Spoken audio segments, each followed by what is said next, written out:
Зя галзуу анимашн сувагтан тавтай морил энэ удаад блогийнхэн ярьж өгөхөөр сонгосон галзуу анимашн бол 2025 онд гарсан The Bad Guys 2. За тэгэхээр энэ галзуу хөрхэн анимашн та нарт мань таалагдана гэж найдаа. Тэгээд галзуу анимашн сувагтан сабадараагүй саба атарцсан бол лайк дараха мартва. За тэгээд нэмж олон юм ярилгүй энэ галзуу хөрхэн анимашны тайлбартаа орцгоё.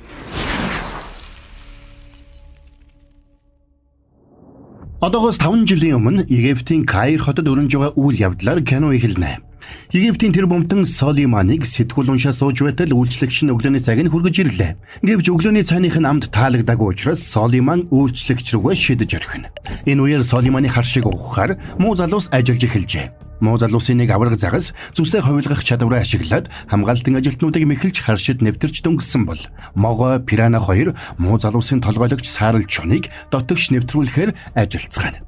Харин тэдний багт хамгийн сүүлд нэгдсэн Тарантула хакерийн үүрэг гүйцэтгэжүүлээ. Ингээд Могой Пирана 2 дээврийн цанхыг нээхэд онгоцноос үсэрч буусан Саарл Чон ирчээрээ нээлхэгээр үсэрч дотогшоо ордог. Тэгээд тэд бүгдээрээ харшид нэвтэрч ноён Солиманыг чиглээд хурч ирцгэлээ. Харшид нь муу залуус нэвтэрснийг ойлгосон Солиман хайж тэднийг мангасууд гэж хашгирахад үнд нэгдүцсэн Саарл Чон тэрэн дээр очиод араашуудаа яр залган ангайлгснаа. Солиманы нууц зөрөөний хаалгыг нээх товчлуурыг дарж орхилоо. Ингээд нууц зөрөөний хаалга нээгдэхэд цаанаас нь муу залуусын зорж ирсэн үнэт эрдэнэс гарч ирнэ. Тэр бол Солиманы хайртай машин нь байлаа. Арга барсан Солиман тэднээс хайртай машиныг нь хулгайлахгүй байхыг гуйсан ч муу залуус энийг нь үл тоогоод машиныг нь унаад тэндээс гарч тавхицгаана. Каир хотын гудамжаар хурдалж давхих муу залуусыг цагдаа нар хөөж барих гэж оролдсон ч чадварлаг жолооч Саарл Чон тэднийг амархан төөрөгдүүлнэ. Гэвч нэг гүүрийг давх үед цагдаа нар тэдний замыг хааж зогссон учраас тэд хаашаач гарах гарцгүй баригдах дээрээ туллаа. Азуулахад багийн шинэхэн гишүүн Тарантула тэдэнд гарах замыг чиглүүлж өгснөөр тэд замын хажууд овоолсон банзнууд дээгүүр дайраад үсэрдэг. Яг тэр үеэр аврах том соронцтой краны эргэлт таарч тэдний машин соронцлогдсноор газар дуналгүй цаад талд амжилттай бууж зөөгдөж чадлаа. Тэр цагаас хойш 5 жил өнгөрчээ. Одоо муу залуус сайн залуус болон хувирсан байна. Гэвч сайн залуусын ёсоор амьдрна гэдэг тэдэнд амаргүй. Тэр өдөр Саарл Чон нэг банкнд ажилд орохоор ажлын ярилцлагад орсон боловч ажлын ярилцлага хийж үсэн ажилтан Саарл Чоныг таньчихдаг. Учир нь Саарл Чон өмнө нь тэдний банкыг 3 удаа дээрэмдэж байсан байна. Тиймээс тэр Саарл Чоныг ажилд авахаас шууд татгалзана. За нөгөө талд Пирана хамгаалтын албанд ажилд орохоор ажлын ярилцлага өгсөн ч ярилцлага хийж байсан хүн нь тэрний гэмт хэргийн түүхийг олж мэдсэн учраас баасал ажилд авсангүй. Тарантулаач бас нэгэн томоохон технологийн компанид ажлын ярилцлага өгөөд татгалзсан хариу сонсож. Тэд бүгдээрээ урамгүйхэн гэртээ цуглаад ирээдүйнхэн талаар ярилцлаа. Тэгсэн гэнт шуурхай мэдээ эхэлж фантом дээрэмчд гэх нэгэн нууцлаг бүлэг муу залуустай төстэй арга технологиор эртний үнэт эдэрлүүдийг дээрэмдэж байгаа тухай мэдээг дамжуулдаг. Тэр дээрэмчд дээрэмдсэн газраа гинтийн бэлэг үлдээж хойноос нь мөрдөж байгаа цагдаа нарыг тохиургадаг байж. Энэ мэдээг сонссон муу залууст энэ бүхэн нэг л сэжигтэй санагдлаа. Тэгсэн сонирхолтой нь тэдний дундаас ганцхан могойл ажил хайхгүй амарч зугаалж цагийг зугаатаа өнгөрөөж байлаа. Энэ мэдээг сонссны хадраа Саарл Чон бэлтгэлийн зааланд очиод үнэг Диантай тулааны бэлтгэл хийдэг. Хэдийгээр тэр хоёр бие биедээ талтай байсан ч одоо хэрн жирийн найзууд хэвээрэл байлаа. Саарл Чон Даяанд хуучин амьдралаасаа салж шинэ амьдралаар амьдрах гэж оролдох нь ямар хэцүү байгаа талаараа хэлэхэд цаадхан тэрэнд. Чи найзуудынхаа хамтар зөв сайн замаар амьдрахыг жинхнээсээ хичээж байгаа гэдгээ олон нийтэд харуулах юм бол байдал илүү дээрдэх байхаа гэж зөвлөнө. Энэ зөвлөгөөг дагахаар шийдсэн Саарл Чон шууд л цагдаагийн комиссар болж тушаал дэвшсэн хадагтай Мисти Лагенс дээр явж очино. Саарл Чоныг харсан комиссар Мисти Лагенс хагартлаа ууралсан ч Саарл Чон өөрт нь туслахаар ирсэн гэдгээ хэлээд өмнө нь гэмт хэрэгтний амьдралаар амьдарч байсан туршлага дээрээ тулгуурлаад фантом дээрэмчдийг барих сэжүүрийг олоход нь тусалж сэжим гаргаж өгдөг. Мисти Лагенс Саарл Чонд итгэх хэсгээ шийдэж чадахгүй байтал муу залуусын бусад гишүүд айл хэдийн тэрний обст ирчихсэн өөрсдийн таамаглалыг дэвшүүлж байлаа. Ингээд таамаглал дэвшүүлж байхдаа фантом дээрэмчид дандаа Mag Coffee Night гэх нэн ховор металлаар хийсэн эд зүйлсийг хулгайлж байгаа болохыг Тарантула хэлдэг. Эндээс тэд фантом дээрэмчдийн дараагийн байн удахгүй болох бүхий тэмцээний шагнал болох Гвадаламогийн бүс болохыг олж тогтооцгоно. Учир нь энэ бүсийг ч бас Mag Coffee Night-аар хийсэн байлаа. За ингээд тэд цагдаагийн комиссарт тусалж чадсандаа санаа намарч эвдэрхий машиндаа сууцгаалаа. Тэгээд авраг цагаас машинаа түрж эхлэхэд Саарл Чон гэнэт нэг зүйлийг санддаг. Учир нь гэмт хэрэг болсон өдөр цагууд дээр могой дандаа ямар нэг шалтгаанаар эзгүй байсан болж таарлаа. Тэгээд тэд могойг хуучин амьдралаа санагалзаж энэ гэмт хэргийг үйлдэж байгаа юм байна гэж таамаглацгаана. Тиймээс тэд энэ удаад өөрсдөө могойг барьж зогсоохоор шийдэж аваргын төлөөх тэмцээн дээр явж очицгаалаа. Тэгээд тэд стадионы үүдэн дээр могойтой таарсан даруй бөөнөрөө дайран орж барьж аваад тэрнийг чи ямар нэг юм нууж байна. Чи нууцаа хэл гэж байцааж эхэллээ. Могойч аргагүй байдалд орж тэднээс нэг зүйлийг нууж ирсэн гэдгээ хүлээж Сьюзен гэх хэрэтэ үерхэх болсон гэдгээ хэлнэ. Энийг сонссон тэд могойг шоолж инээлдэж эхэлсэн ч дэвжэн дээр байгаа гахаа жинхэнэ дээрэмчин болохыг ойлгож тэрнийг зогсоохоор яран хөдөлцгөлөө. Тэгээд авраг загас пирана хоёр зүсээ хувиргаж тэрний өрсөлдөгч болж талбайд гараад тулаанч гахаа руу дайрч орсон ч цаадах нь тийм ч амар ялагдсангүй. Ингээд муу залуус бүгдээрээ хүч хавсарч байж тулаанч гахайг буулгаж авсан ч цаадах нь аврагын бүсийг пиранад зүүж орхисонд үзэгчд муу залуус аврагын бүсийг хулгайлах гэж байна гэж бодоод тэдэн лөө уулгалан дайрцгаана. Арга барсан муу залуус тэднээс хар хурдаараа зугтаасанд аврагын бүснээс салж чадаагүй пирана бүсийг зөөсөн чигээр стадионоос зугтааж гардаг. Тэднийг ууралж хэлгэнсэн олон түмэн хөөцгөн. Тэдний дунд муу залууст хуурцсандаа ууралж дэлбэрэх шахсан Misty Laggins комиссар гүйжамна. Ингээд хэсэг зугтсны эцэст тэд стадионы гадаа ууралж хэлгэнсэн олон түмэнд баригдахын даваан дээр Сьюзен хот догийн машиндаа хурж ирээд тэднийг суулгаад олон түмнээс зугтаж холдлоо. Ингээд муу залуусыг барьж чадалгүй алдсан комиссар Misty Laggins цагдаа нартаа мэдээ дамжуулж муу залуусыг яаралтай баривчлахыг тушаалаа. Хүмүүст баригдалгүй зугтаж чадсан муу залуус баяртай байсан ч хийгээгүй хэрэгтэй гүтгүүлэх болсондоо уран муутай байна. Аз болоход сааралчон Даянтай холбогдож бүх хүннээ хэлсэнд Даянч тэднийг нэрээ цэвэрлэхэд нь туслах болно гэж амладаг. Энэ үеэр Сьюзен муу залууст нойрсуулагч юмтай гай өгч бүгдийг нь унтууллаа. Тэгэд эцэст нь тэр нойрсуулагч Смар сааралчоныг буудаж унтуулдаг. Тэднийг сэрхэд хэн нэгэн тэднийг нэгэн агуулгын байранд авчираад сандалтай нь хүлчгч. Тэднийг фантом дээрэмчид бариад авчихсан байлаа. Энэ үеэр фантом дээрэмчдийн толгойлогч Kitty Cat гэх ирвэс тэдэнтэй ярилцаж багийнхнаа танилцуулна.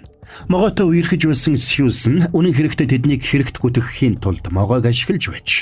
Тэрний жинхэнэ нэрийг Сьюзен биш харин Дүүм гэдэг байлаа. Харин тулаанч гахайг Pigtail гэнэ. Тэр гурав муу залуусын фэнүүд гэдгийг хүлээн зөвшөөрч удахгүй хийх гэж байгаа дээрэмдээ муу залуусын тусламжийг хүсэж байгаагаа хэлдэг. Энийг сонссон сааралчон бид өөрчлөгдсөн учраас дахиж гэмт хэрэг хийхгүй гэж цааргаллаа. Ингэж хариулахыг нь таамаглаж байсан Kitty Cat хариуд нь тэдэнд Даяны жинхэнэ дүр төрхийг илчлэх бичлэг байгаа гэдгээ хэлж тэдэнд үзүүлнэ. Тэгээд хэрэг өөрсөд нь туслахгүй бол тэр бичлэгээр Даяныг олон далдартай улаан саварт гих хулгайч мөн болохыг нотолж карьерийг нь үгүйх болно гэж Kitty Cat-ийг сүрдүүлдэг. Харин тэдэнд туславал энэ нууцыг нь үүр тадгална гэж бас амлана. Энийг сонссон сааралчон арга буюу зөвшөөрдөг. Энэ үеэр Даян McCaffey гэх онцгой металлын талаар судалгаа хийж байлаа. Тэгэд энэ материалыг хамгийн сайн судалсан нэг эрдэмтэн байдгийг олж тогтооно. Тэр эрдэмтэн нь өмнөх ангид гэмт үйлдэлийнхээ төлөө баримтлагдаж шоронд суусан профессор Marmalade байлаа. Тиймээс Даян шууд тэрний хоригдож байгаа шоронд очдог. Хүмүүс бүгдээрээ л профессор Marmalade-ийг нэр тулгайч улаан саварт гэж бодцгоно. Даяныг шоронд очиход өнгөрсөн хугацаанд фитнесээр хичээлж ер бусын бакуулсан профессор Marmalade тэрний эрхийг мэдсэн юм шиг л хүлээж байлаа. Тэгээд тэр нэг нөхцөлтэйгээр McCaffey-ийн талаар мэддэг бүхнээ хэлж өгнө гэж хэлдэг. Тэгээд Даянтай Connect 4 гэдэг тоглоом тоглохыг санал болгоно. Энэ үеэр фантом дээрэмчид муу залууст юу хийх ёстойг нь зааж өгч байлаа.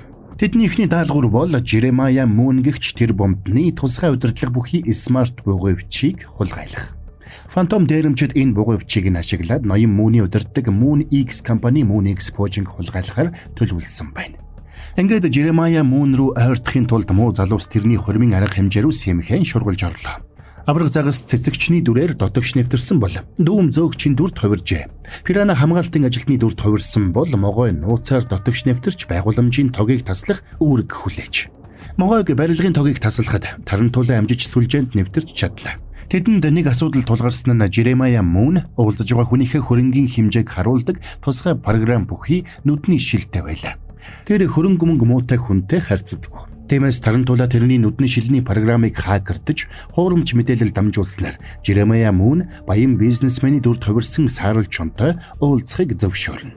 Ингээд сааралчон бугуйвчийг нь хулгайлдгийн даваан дээр 5 жилийн өмнө Каирт уулзаж байсан тэр бомтон Солиман тэнд хурж ирснээр байдал буруугаар эргэлээ.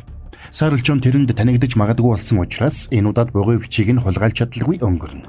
Үүнд нь ууралсан Кити Кэт тэнд дүрээ хувиргаж ирээд Саарл Чоныг барьж аваад зориудаар ажиллагааг нураалаа гэж ууралсан ч Саарл Чонд Б төлөвлөгөө байлаа. Орой болж хурмын ёслол эхлэхэд авраг загас хурмыг ёслох санвартны дүрд тоглож эхэлнэ. Харин Чон сүйт бүсгүйн дүрд хувирсан байлаа. Гэвч сүйт бүсгүйн цаанаас туссан гэрэл Чонын төрхийг ээлжилсэн учраас Египт тэр бомтон Солиман тэрнийг таньчихна. Айд сандарсан Солиман хашгирч гарч ирээд хурмын ёслолыг зогсоохыг шаардаж тайзан дээр гарч ирдэг. Хүмүүс энийг хараад гайхан цочирдоход энэ үмэнийг ашиглаад муу залуус Саарл Чоныг жинхэнэ сүйт бүсгүйгээр сольж амжлаа. Учир нь тэд өмнө нь сүйт бүсгүйг санамсаргүйгээр мансууруулсан байж. Юу болоод байгааг ойлгоогүй Жеремая мөн Солиманд уурладаг. Харин энэ хооронд Саарл Чон тэрний смарт бугуй бичиг хулгайлж амжина. Ингээд машиндаа суугаад давхиж явахдаа Саарл Чон Кити Кэтэд энэ бүхэлдээ тэрний төлөвлөгөөний нэг хэсэг байсан гэдгийг хэллээ. Энэ үеэр шоронд профессор Marmalade Dayanтай Connect 4 тоглолцоор байна. Тоглож байхдаа профессор тэрэнд McCaffey металлыг их хэмжээгээр цуглуулж чадвал үүгээр дамжуулаад алтуулан бусад үнэт эрдэнсүүдийг соронцдож татах боломжтой гэдгийг тайлбарлана. Даян фантом дээрэмчид McCaffey-аар дамжуулаад алт соронцдож хулгайлах гэж байгааг ойлгосон учраас тэндээс бушуухан шиг гарч явлаа. Гэтэл тэрний гарч явахын өмнө өөр нэг хүн ирээд McCaffey-ийн талаар асууж сургалсан болохыг Даянд хэлдэг. Энийг сонссон Даян шоронгийн хяналтын бичлэгийг үзэж байгаад Кити Кэт тэрэн дээр ирсэн болохыг олж мэдлээ. Харин нөгөө талд даалгавраа амжилттай биелүүлсэн муу залуус фантом дээрэмчдээс салж явахаар бэлдэцгээж байлаа. Саарл Чон бугуй бичиг Кити Кэтэд өгөөд Даяны бичлэгтэй флаш дискийг авахар болдог. Энэ үеэр Кити Кэт тэрэнд хамгийн анх хулгай хийж байсан тухайга ярьж өглөө. Тэр баг сургуульд байхдаа хамгийн анх иштэй чихэр хулгайлж байж. Тухайн үед багш нар хамгийн сайн сурагчдад иштэй чихэр өгдөг байсан бол Кити Кэт хизээж сайн байж чадаагүй байж. Үүндээ шархалсан тэр бүх иштэй чихрийг хулгайлж тэр цагаас хойш савл хийвэл хулгай хийх болсон байна. Тэгээд тэр Саарл Чоноос та нар үнэхээр сайн залуус болох гэж байгаадаа итгэлтэй байна уу гэж асуугаад гэмт хэрэгтэн байхдаа мэдэрдэг байсан тэр сэтгэл хөдлөлийг санахгүй байна гэж юу хэмээн шортдог. Саарл Чон хэдийгээр тэр сэтгэл хөдлөлийг бидүүхэндээ санаж байсан ч тэрний энэ яриаг үл тоож машиндаа суугаад хөдлөхөөс өмнө хамтдаа Кити Кэтийн яриаг бичиж авсан бичлэгээ үздэг. Тэр бичлэгт Кити Кэт тэднийг хэрэгт гүтгсэн гэдгээ тодорхой өгүүлсэн байлаа. Ингээд хилс хэрэгт гүтгэгдсэн гэдгээ нотлох боломжтой болсон муу залуус баярлан тэндээс хөдлөх гэсэн ч фантом дээрэмчид тэдний замыг хөндлөсөд гараад ирнэ. Учир нь тэд анханасаа муу залуусыг тавьж явуулах бодлого байж. Тиймээс тэдний машины бензинийг гоожуулсан байдаг. Тэгээд тэд муу залуусыг алтан гаваар гавлж тэдэнд McCaffey-ийн хүч чадлыг харуулна. Фантом дээрэмчид Муниксийн пуужинг хулгайлж сансарт нисээд дэлхийн бүх алтыг соронцод нь татаж авахар шийдсэн нь тэр байж.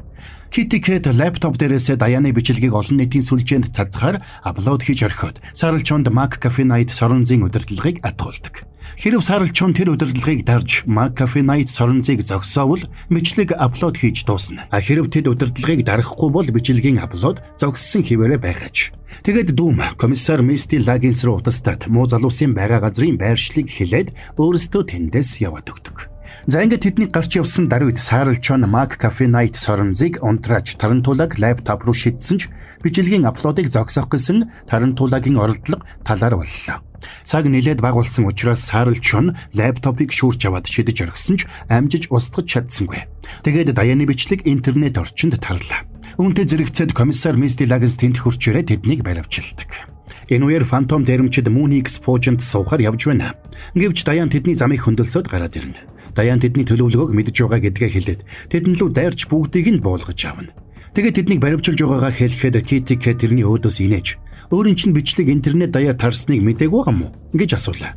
Удалгүй Даяны утас руу маш олон мессежүүд ирж эхэлнэ. Үүнтэй зэрэгцээд улаан савар гэх хэлсээр гүтгэгдсэн гэдг нь нотлогдсон учраас профессор Marmalade шоронгоос суллагджээ.